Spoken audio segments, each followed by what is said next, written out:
Government ministers told to stop trying to undermine the Integrity Commission. Taxi operator who damaged bus owned by the government is now in police custody. Citizens claim man executed by Area 1 police. This is Undiluted News. Mikey Bones reporting. The Financial Investigations Division, the FID, secured a forfeiture of 825,000 Jamaican plus accrued interest from a 34-year-old man who was charged with fraud in the parish of Trelawney. And this follows a ruling by Senior Parish Judge for Trelawney, Vaughan Facey, on October 14.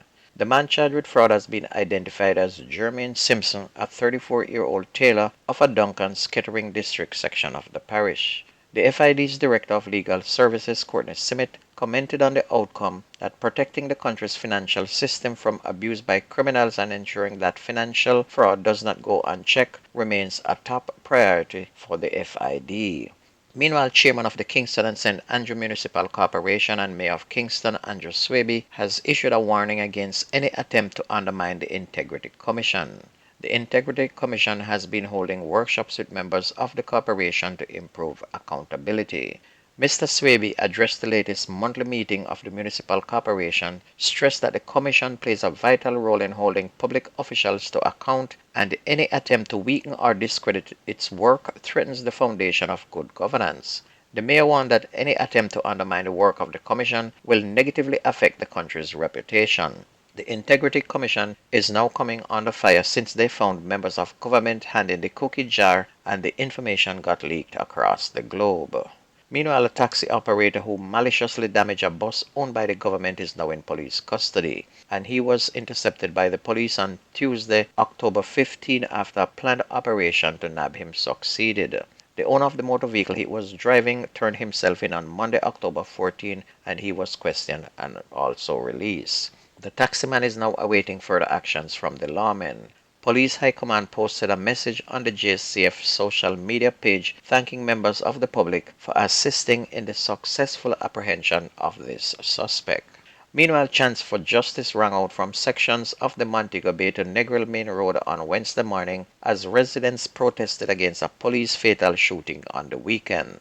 And it's reported that about 1 p.m. last Saturday, 20-year-old Adidra Vidal, a resident of Hellgate in Montpelier, Hanover, was fatally shot during a confrontation with a police team in his community. A Glock pistol with a magazine containing 5 rounds was reportedly taken from him. But residents from Montpelier who argued that the incident was unwarranted are upset about the lack of information from the Independent Commission of Investigations, INDICOM, and the police. A resident, Audrey Irving, is among several people refuting the police account of the incident, and this is what she had to say. Police come, knock on the grill, and he come and open the grill.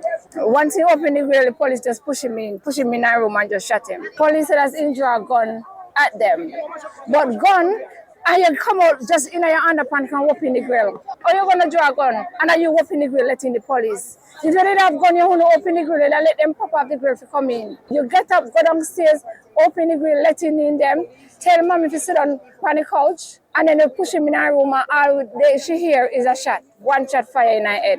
They drag him, put him in a jeep, 2 of them gone with him, and from them gone with him, we don't hear nothing. Nobody come to talk to us. They come down there, but they said they was coming back to view the features from the camera, but all know nobody no come from Saturday.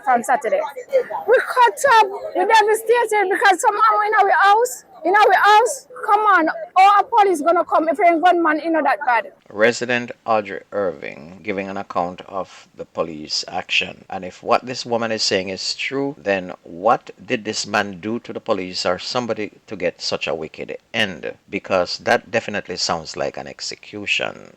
Meanwhile, a man who is reported to have been a gunman engaged in an armed robbery attempt remains hospitalized under police guard after he was shot and wounded by a licensed firearm holder during a robbery at a bar on Friday night.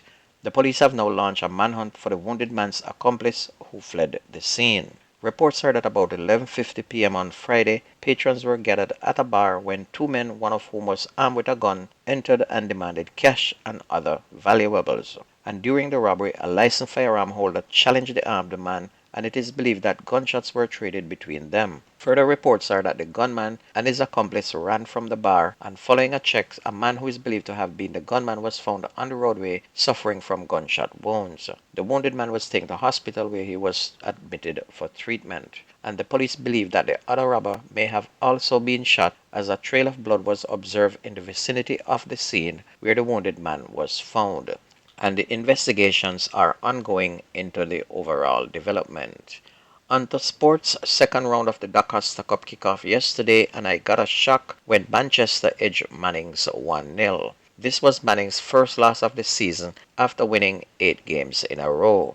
Manchester came second in their zone and was beaten 5-1 by Belair, so we never expected them to have any chance against Manning's.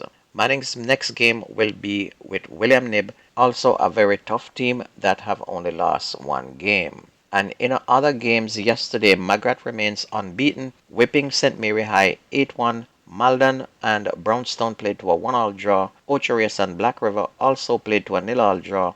Garvey Massey beat Christiana 1-0, while Happy Grove were 3-2 winners over Homewood. Stets had a surprise 2-0 victory over William Knibb, while Paul Bogle beat Titchfield 3-0, and Cornwall College and Kempshill played to a 1-all draw. In Manning Cup, we got just one of 3 results, and that is a game where defending champions Mona beat Gainstead High 15-0. And today we will see a clash between Tivoli Gardens Comprehensive and Denham Town, while Wolmer's will face a tough challenge from St. Jago. And if you missed the news on this radio station, please go to YouTube, type in Jamerican Undiluted News, listen, like, share, subscribe, and that's going to be news and sports on your radio station. My name is Mikey Bones. I gone.